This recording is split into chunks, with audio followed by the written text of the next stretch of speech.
J'ai risqué 50 € pour gagner 1000 € en 20 jours de trading et pour prouver que c'est pas de la chance. Tout le monde croit que pour faire des gros multiples sur ce compte, il faut un gros capital.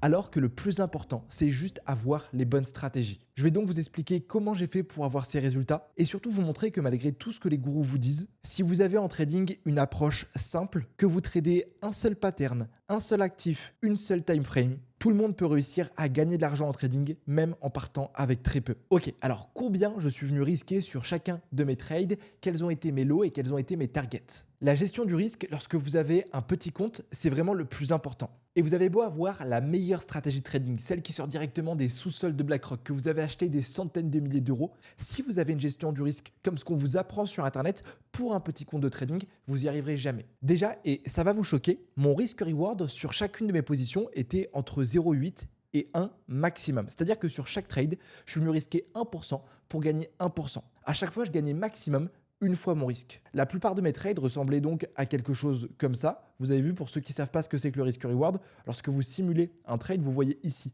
ratio risque-récompense et là j'étais à peu près à 1. C'est-à-dire que je venais risquer 20 pips pour gagner 20 pips. Aussi simple que ça. Je prenais 100 € de risque pour gagner 100 €. Et j'essayais jamais de gagner plus qu'une fois mon risque. Alors je sais ce qu'on vous dit, il faut avoir minimum 2 de risk-reward, sinon vous ne serez jamais rentable. On vous montre des screens sur Instagram avec des trades qui ressemblent à quelque chose comme ça, en vous disant ouais, ce trade, tu avais investi 100 €, tu te serais retrouvé avec 500 €, mais ça c'est du bullshit à 100%. Parce que oui, tu peux faire passer un gros trade comme ça, mais sur 100, combien t'en fais passer? 20 grand maximum. Et lorsque tu as 20% de tes trades qui passent, alors oui, sur le papier, tu es rentable, mais il y a ce tableau qui est hyper intéressant et qui montre simplement, en fonction de ton win rate, les pertes consécutives que tu peux avoir d'affilée. Et tu peux voir que lorsque tu as 20% de win rate, faire 8 stop loss d'affilée, c'est quelque chose qui est extrêmement fréquent. C'est-à-dire que 8 fois d'affilée, tes trades ne passent pas et tu vois du rouge apparaître sur ton compte de trading. Personnellement, même avec des années en trading, sans même parler de ce petit compte, même sur mon compte principal, je sais très bien que je ne serai pas à l'aise à faire 8 pertes d'affilée, que je vais commencer à remettre ma stratégie en question, que je vais commencer à faire un petit peu n'importe quoi sur mon compte. Par contre, en diminuant mon risque reward, j'arrive à avoir un win rate qui est beaucoup plus élevé et faire maximum 2 pertes, voire 3 d'affilée. Voilà, chacun est différent, chacun a une personnalité qui est différente, mais lorsque vous allez vouloir faire aussi grossir un petit compte de trading, je vous invite à privilégier le taux de réussite que le risque reward. Donc j'ai pris 1, voire même des fois 0,8 de risk reward. Mon but, c'était pas faire un trade qui allait faire x20 sur mon compte de trading. Non, c'était tous les jours le faire grossir. Grâce à la stratégie que j'ai mis en place, je sais que j'arrivais à faire plus de 60% de win rate. J'étais autour des 70-80. Et donc forcément, avec ce gros win rate, ça a permis d'augmenter le risque par trade. Attention, ce que je vais vous dire, c'est hyper risqué. J'ai aussi cramé des comptes, mais je m'en fiche. J'avais un gros win rate. Mais dites-vous que je prenais entre 20% et des fois 50% de risque sur mon capital. Et vous devez vous demander, mais pourquoi tu risques jamais la même chose? Pourquoi le risque, il n'est pas fixe? Il y a 2 principales raisons à ça. Déjà, il y a des moments où psychologiquement, je devais venir risquer plus ou moins. Notamment lorsque j'étais autour des 1000 $, j'étais à 980, quelque chose comme ça. J'allais pas rentrer en risque plein sur le marché. Pareil, à un moment, je me suis pris 3 stop loss d'affilée. Je suis venu diminuer mon risque parce que sinon, mon compte allait être foutu. Le deuxième point, c'est ce qui fait vraiment le plus la différence. Je l'utilise depuis bientôt 2 ans et demi. C'est ce qu'on appelle une stratégie de draw up management. Et moi, je l'utilise sur tous mes comptes, que ce soit mes comptes de trading principaux avec 6 chiffres dessus ou ces petits comptes. L'exemple que je prends souvent pour expliquer ce que c'est que ce draw up, c'est un joueur de foot. Un joueur de foot, il va faire 2 matchs excellents. Le gars, il a marqué tous les buts, il a fait les meilleurs dribbles, bref, il a été monstrueux. Est-ce que pour le 3e match, son entraîneur va lui dire « tu restes sur le banc de touche, aujourd'hui tu joues pas ». Évidemment que non. Au contraire, il va même demander à tous ses coéquipiers de lui faire encore plus de fois la passe pour profiter que ce joueur soit très bon et que tous les matchs soient gagnés. Par contre, attention, dès le moment où le joueur de foot il sera moins bon ou il sera blessé, pour le coup, il sera mis de côté. Nous, en trading, on peut avoir cette même philosophie sur les marchés. Dès qu'on va faire une série de trades gagnants, on va pouvoir augmenter son risque, profiter du contexte, profiter de notre analyse qui est bonne. Et par contre, dès qu'on a des séries de pertes, venir diminuer son risque pour ne pas tout perdre. En faisant ça, ça va vous permettre de maximiser les moments où vous êtes bon sur le marché et de minimiser les phases où vous êtes moins bon. Lorsque vous n'avez pas une stratégie de draw-up, votre compte de trading fait souvent ça, des dents de scie. Par contre, dès que vous utilisez le draw-up management, lorsque vous allez faire des bonnes périodes, votre compte va exploser. Les mauvaises périodes, vous allez diminuer votre risque. De nouveau, une belle période, ça explose. mauvaise période, ça diminue le risque, etc. Et je vous assure que si vous voulez faire exploser des petits comptes de trading, c'est ce qu'il faut faire. Donc ce tableau, c'est les paliers que j'utilise moi sur mon compte de trading personnel. Avec, vous avez vu, dès que je fais plus 3% de mon capital, eh ben, je vais augmenter mon risque jusqu'à maximum aller jusqu'au palier 3 avec 5% de risque. Là, pour ce challenge, j'ai commencé au palier 0 avec 20% de risque. Dès que je montais au palier 1, 30, palier 2, 40 jusqu'à maximum 50% de risque sur chacune des prises de position. Et je venais diminuer ce risque à chaque perte. En plus de ça, et moi c'est ce que je vous conseille de faire, c'est que pour ce challenge, j'ai tradé avec un effet de levier de 1 pour 500. Et cet effet de levier, je l'ai sur quasiment tous mes comptes de trading. Ajouter un effet de levier sur votre compte, malgré ce que croit 80% de la population, ça ne vous fait pas prendre plus de risques sur le marché. Juste ce levier permet d'augmenter la marge disponible sur votre compte. Là, avec un effet de levier de 1 pour 500, si vous avez un compte de trading à 1000, vous pouvez au total prendre pour 500 000 $ d'exposition sur le marché. Et moi qui fais du scalping, cette exposition, elle est hyper importante. Si j'avais pas eu cet effet de levier et que j'avais par exemple eu un effet de levier de 1 pour 10, eh bien avec mes 1000 $,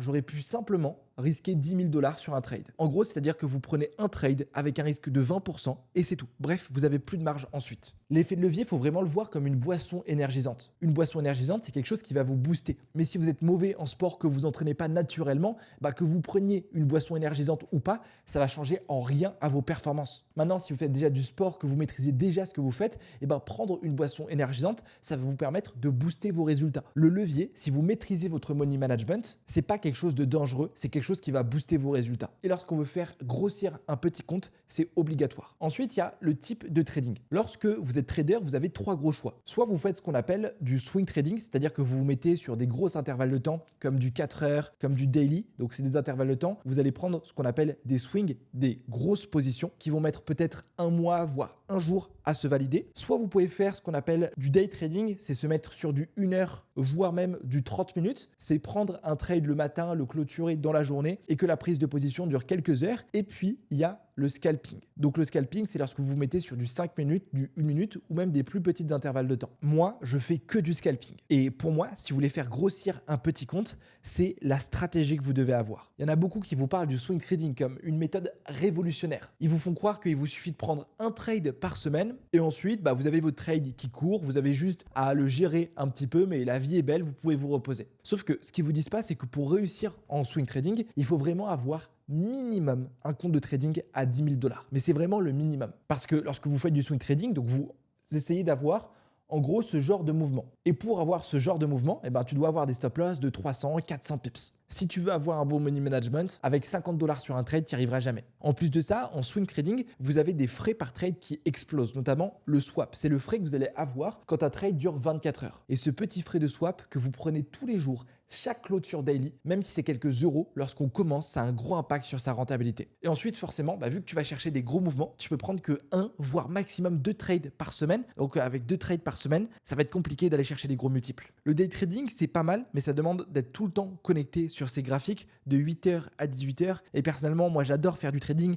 mais rester 8 heures connecté sur un graphique, j'arrive pas. Donc le scalping, pour moi, c'est la meilleure stratégie parce que vous allez pouvoir avoir 4 à 5 trades par session. Et en plus, on va le voir juste après, ça vous permet de trader 1 à 2 heures par jour maximum. Moi, je crois beaucoup à la loi de Pareto. Cette loi de Pareto, elle dit quelque chose de très simple. Elle dit que 20% de vos efforts doivent donner 80% des résultats. Je trade 20% de ma journée pour être le plus concentré, prendre uniquement les trades 5 étoiles et c'est ça qui me permet d'avoir 80% de mes résultats. Prochaine métrique ultra importante, c'est ce que je disais tout à l'heure, c'est la session de trading sur laquelle vous allez appliquer la stratégie. Il faut savoir qu'il y a 3 voire 4 sessions, donc Sydney, Tokyo, Londres, New York. Mais Sydney et Tokyo, moi, c'est ce que j'appelle la session asiatique. Donc pour moi, il n'y a que 3 grosses sessions. Et je vais vous montrer que vraiment chacune de vos décisions que vous devez faire sur votre stratégie, sur votre compte, doit être calculé. Vous ne devez pas laisser de place au hasard parce que en calculant tout, vous allez avoir les probabilités avec vous et donc vous allez pouvoir faire partie des 10% des traders gagnants. Moi, je trade qu'une session et je vais vous expliquer pourquoi par élimination. Déjà, session asiatique, donc Sydney-Tokyo, je la trade jamais cette session parce qu'il faut savoir que le marché range et en plus de ça, le spread sur ces sessions parce qu'il y a beaucoup moins d'intervenants est 3 voire 4 fois plus élevé. Alors, si vous ne savez pas ce que c'est qu'un spread,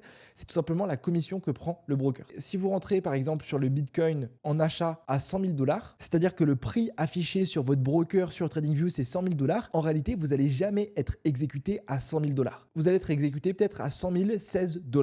Ce 16 $ qui s'est rajouté, c'est le spread. C'est la différence entre le prix du marché et le prix sur lequel vous rentrez. Et c'est comme ça que les brokers se rémunèrent. Et c'est pour ça que lorsque vous ouvrez un trade, vous êtes tout le temps un petit peu en négatif. Et ça, c'est à cause de ce spread. Et justement, ce spread, il est jamais fixe. C'est-à-dire que ce sera jamais tout le temps 16. Des fois, ce sera moins, des fois, ça sera plus. Mais en tout cas, ce qui est sûr, c'est que sur la session asiatique, le spread est 3 à 4 fois plus gros. C'est-à-dire que vous pouvez vous retrouver ici à avoir 50 $ de spread à la place de 16 si vous avez tradé sur la session américaine. D'ailleurs, petite astuce, donc le spread, normalement, il est affiché sur votre MetaTrader 4, mais sinon, vous pouvez aussi le voir ici sur TradingView. Vous avez vu ici, ce 0,07, c'est la taille du spread. On voit à chaque fois qu'il y a un écart entre le prix de vente et le prix d'achat. Là, l'or est à 1813,20. Je peux l'acheter uniquement à 1813,30. On a quelques pips de spread. Donc, je ne trade pas cette session parce qu'on a le quadruple de spread et forcément, sur du long terme, ça a un impact sur notre rentabilité. On a juste à trader 4 heures avant pour avoir 4 fois moins de frais. Et dernier petit point qui vous paraît logique, c'est que cette session, elle se passe la nuit, heure française. Et la nuit, forcément, on peut être plus fatigué. Ça peut être plus difficile de se concentrer et d'être à son plein potentiel. Donc, pas cette session. Ensuite, il y a la session de Londres. Mais moi, je préférais ouvrir les trades que sur celle de New York, donc la session américaine. Et pour cette raison. Ce diagramme montre tout simplement la volatilité en pips sur le gold, donc le XAUSD. Mais ce que je vais vous dire, ça va marcher à peu près pour tous les actifs que vous allez trader. Qu'est-ce qu'on peut voir? Déjà, on peut voir que sur notre session asiatique, il se passe quasiment rien. On n'a quasiment aucune volatilité. Par contre, le pic de volatilité, il est ici. Il est sur ma session américaine. Quand j'ai fait ce screen, moi j'avais 3 heures de plus. Heure française, c'est 15h et 17h. Donc je reviens à la règle de Pareto des 80-20. Oui, je vais pouvoir trouver des opportunités sur la session de Londres. Mais si je veux optimiser ma stratégie, faire en sorte que 20% de mes efforts donnent 80% des résultats et faire en sorte de passer le moins de temps sur le marché en prenant le moins de risques et en gagnant le plus, alors je dois trader ici. Je dois trader sur cette session américaine. Je sais que j'aurai le plus de volatilité statistiquement sur ces 2 heures, 15h, 17h. Et vous avez vu, en additionnant tout ça, en mettant tout bout à bout, on augmente nos probabilités et le trading devient facile parce qu'on laisse plus de place au hasard. La prochaine étape, ça va être de sélectionner maintenant l'actif sur lesquels vous allez prendre position. Je vous conseille de choisir un actif, voire 2 grand maximum. Le fait de se concentrer que sur un seul actif, ça va nous permettre encore une fois d'avoir un très gros focus. Et pour moi, il vaut mieux savoir anticiper tous les mouvements sur un seul actif plutôt qu'essayer de choper plein de petits trades à droite à gauche sur plein de paires différentes. Pour ce challenge, moi, j'ai tradé 2 paires, donc l'or et le BTC USD, donc le Bitcoin. Alors pourquoi j'ai choisi ces 2 paires? Il y a 3 principales raisons. De 1, ce sont des actifs qui sont actuellement sur un setup d'ultra trend. Si on dézoome toutes les intervalles de temps, comme le Bitcoin, on peut voir que sur du 1 mois, je suis haussier. Sur du 1 jour, je suis aussi haussier. Malgré cette correction, je suis aussi haussier. Et sur du 30 minutes, je suis aussi haussier. Et le fait d'avoir cette concordance entre toutes les time frames, je vais vous l'expliquer juste après sur la stratégie, c'est quelque chose qui va être hyper puissant pour avoir un win rate très élevé. Deuxième point, c'est que ce sont des actifs qui sont volatiles. Si je compare en daily le cours du Bitcoin au cours de Euro-USD, eh bien, on peut voir que Euro-USD, c'est ce que vous voyez en pourcentage avec le trait rose, n'a quasiment pas bougé. Voilà, il se passe quasiment rien sur Euro-USD, alors que de l'autre côté, on a un Bitcoin qui explose. Plus de ça, le marché du Forex, c'est un marché qui est connu pour ranger. Si vous dézoomez toutes les paires du Forex, il n'y a jamais une réelle tendance qui est tracée dessus. Et pareil que pour les leviers, je sais que souvent sur Internet, on dit « Attention, la volatilité, c'est dangereux,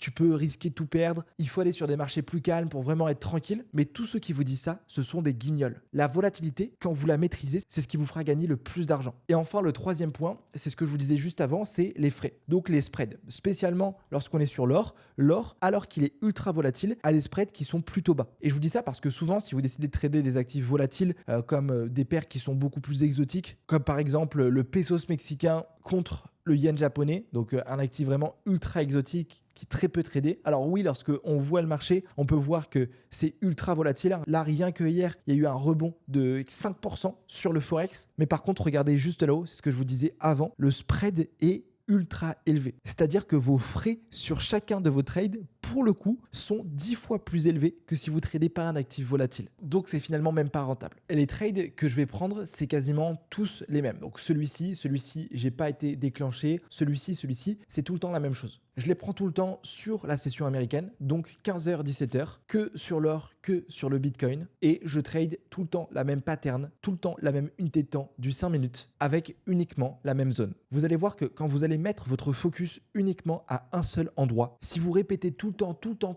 temps la même chose, forcément il y a vos résultats qui vont suivre. Moi, je me base tout le temps sur 3 choses. Premièrement, c'est la direction du marché. Est-ce que je suis sur un marché haussier ou est-ce que je suis sur un marché baissier? Bon, on l'a vu pour l'or et le Bitcoin. Pour le coup, on est tous les deux sur un contexte qui est extrêmement haussier. À partir de ce moment-là, je sais quel est mon biais. Je sais que je dois uniquement acheter le marché. Pour moi, trouver la tendance, trouver la direction du marché, c'est faire 50% de son travail. Au lieu d'arriver sur les graphiques et de vous dire « Ok, alors là, il faut que je vende, il faut que j'achète, peut-être qu'ici, il faut que je patiente. » Non. Moi, je sais que je suis acheteur, je sais que le marché monte, je sais que je dois uniquement acheter. Je vais faire que ça, jusqu'à ce que j'ai un changement de tendance. Deuxième point, c'est les zones clés. Donc moi, j'ai plein de zones clés différentes, mais pour cette stratégie, je me suis servi de ce qu'on appelle des order blocks. C'est tout simplement repérer les accumulations que le marché a fait pour attendre que le prix revienne dessus et ouvrir un achat ici pour profiter de la hausse. J'ai tradé uniquement cette zone clé. Vous en avez d'autres, vous avez des supports, vous avez des résistances, vous avez des imbalances. Il n'y en a pas vraiment une qui est plus puissante qu'un autre. Moi, j'aime bien les order blocks parce que pareil, ça me donne un très bon win rate. Et en plus de ça, ça me permet d'avoir des entrées qui sont sniper. Et enfin, le troisième point,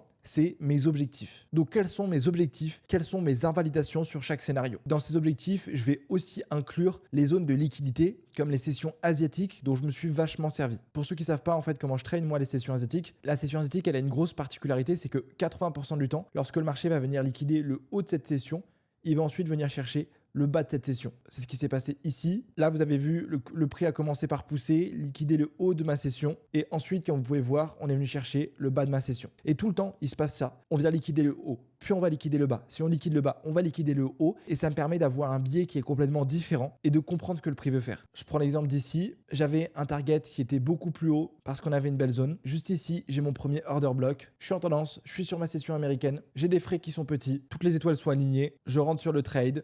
Stop loss sécuritaire que je mets sur un plus bas parce que je sais que si le marché vient casser ce plus bas, on changerait de tendance ici. Objectif 1 de risk reward. J'essaie pas d'être gourmand, j'essaie juste de maximiser mes profits. Il se passe la même chose. Ici, j'ai order block qui se crée de nouveau avec une accumulation en M1. Le pré-pouce, boum, entrée, sniper, TP touché en 5 minutes. Pareil à chaque fois, stop loss sur le plus bas parce que je sais que si le prix revient, on a invalidation de scénario. Et pour la stratégie, j'ai répété ça tous les jours sur l'or et le Bitcoin. Alors des fois, bien sûr, on se trompe. Des fois, bien sûr, ça fait des stop loss. Mais 70% du temps, il se passe la même chose. Réaction. Si ici, j'avais eu un autre order block, je serais rentré méthodiquement comme un robot. Et lorsque vous prenez le trading comme ça devient facile. Parce qu'en fait, on a fait tout le travail en amont. Parce qu'on sait la période de temps. On sait lutter sur lequel on est le plus à l'aise. On connaît notre win rate. On sait quel actif, on sait le billet. On a fait tout un processus juste avant pour augmenter ses probabilités. Et le dernier point qui peut être aussi le plus important, c'est se fixer des règles. Parce que le trading, c'est la jungle. Si vous voulez trader avec 10 000 euros en effet de levier de 1 pour 1000